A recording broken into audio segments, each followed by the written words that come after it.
Hi there, my name is Dumi, and I am launching a program to educate young people on sexual and reproductive health. I am also helping to train them so they can remain healthy as they look for jobs or establish their own businesses. I am hoping you can offer me advice on how to get started. Hi Dumi, I'm Chipo, and I'm glad you've come to me.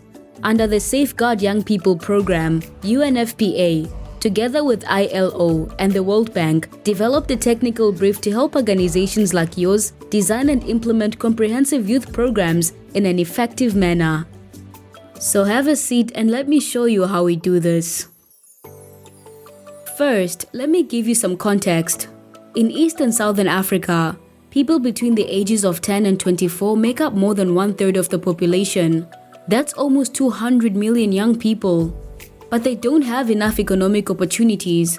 More than 1 in 5 are not in employment or training, and of these, 3 in 4 are women. This is why the United Nations and its partners in the region have designed programs to foster economic empowerment, and for young people especially. But young people also need access to quality sexual and reproductive health services to conduct a healthy life and foster economic opportunities. We've created these guidelines to support program managers like yourself who want to design new programs or redesign existing youth programs in the region to address the challenges of sexual and reproductive health and economic empowerment, especially for young people. We've also developed a monitoring, evaluating, and learning indicator framework so that programs being run in our region build accountability into their design. The technical brief is built on the findings of evidence mapping, making sure our programmatic principles are based on evidence from the field, and the theory of change model helps you design your program for success. But let's start by looking at the groundwork that you'll need to do before designing your program.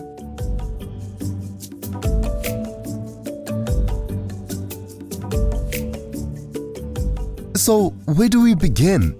Before creating programs for young people that integrate ASRH into economic empowerment initiatives, there are a number of key points to consider.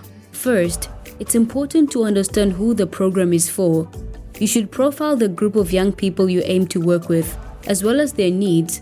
Consider the different aspects of the people you're targeting, such as age, gender, and family situation. For instance, are they orphans? Do they need a household? Are they caring for siblings, or do they have children of their own? These are some of the important questions to ask, and there are more, such as are they in or out of school? What is their socioeconomic status, ethnicity and religion? Their culture, are they refugees? Do they have a disability?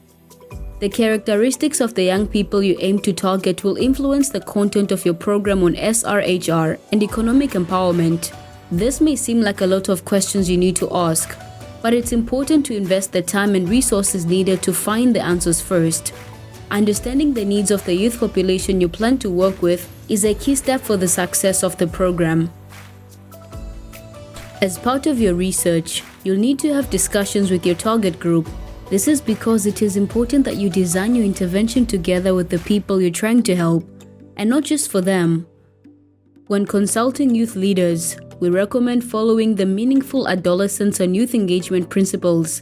These state that programs must be human rights-based, transparent and informative, voluntary and free from coercion, respectful of young people's views, backgrounds and identities, and crucially, safe.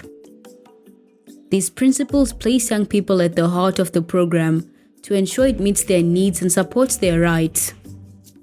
Next, it is time for some market research. Knowledge of the local market is essential for programs that aim to improve economic opportunities for young people. For instance, will you be implementing it in a rural or urban area? Will you need to assess the level of skills of the youth targeted to make sure training begins at an appropriate level? Many young people living in rural areas lack basic numeracy, literacy, and life skills. So these might be appropriate for your program, rather than more advanced skills that might be appropriate for urban regions. So it's important to find out what economic, employment, and livelihood opportunities are available or can be created through partnerships. What opportunities are available in different sectors? from agriculture and sustainable development to media, creative services, and the IT sector. Finally, programs should be designed to address the needs of young women and girls. What we mean is, you should identify and address any obstacles that make it difficult for women and girls to access education and training, or to find good jobs. These obstacles could be economic, cultural, or normative. Also, the well-being of young women and girls needs to be protected, especially from sexual and gender-based violence. And it is important to ensure they have equal access to financial services, entrepreneurship support, and business development services. Now that you've done your homework and created a profile, included youth leaders, done market research, and found out which skills trainings is needed, you are ready to start designing your program. Firstly, you need to ensure your program is age appropriate. For instance, programs that build skills like financial literacy, life skills, or sexuality education should take into account the changing needs of young people as they age. For example, microfinance and microcredit programs work better with more mature groups of young women and older girls. And safeguarding measures must be included because young people, especially girls, are vulnerable to abuse or exploitation. A well-prepared risk analysis can identify changes to the program that would make it safer for them. So make sure you have included reporting mechanisms to ensure their safety. If someone feels threatened, it's important they know who they can speak to. We recommend that program leaders keep assessing the safety of their participants throughout the program. Another thing to consider is whether you're designing a multi-component program. Does it look at the social context of the youth?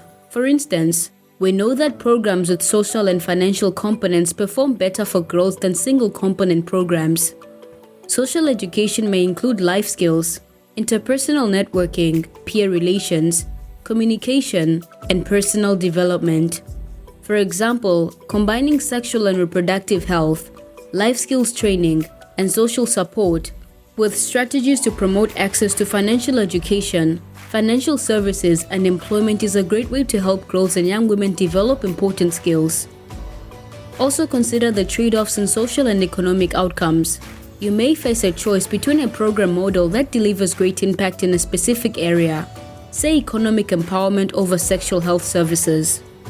Finally, consider creating channels for formalization of existing technical and vocational education and training.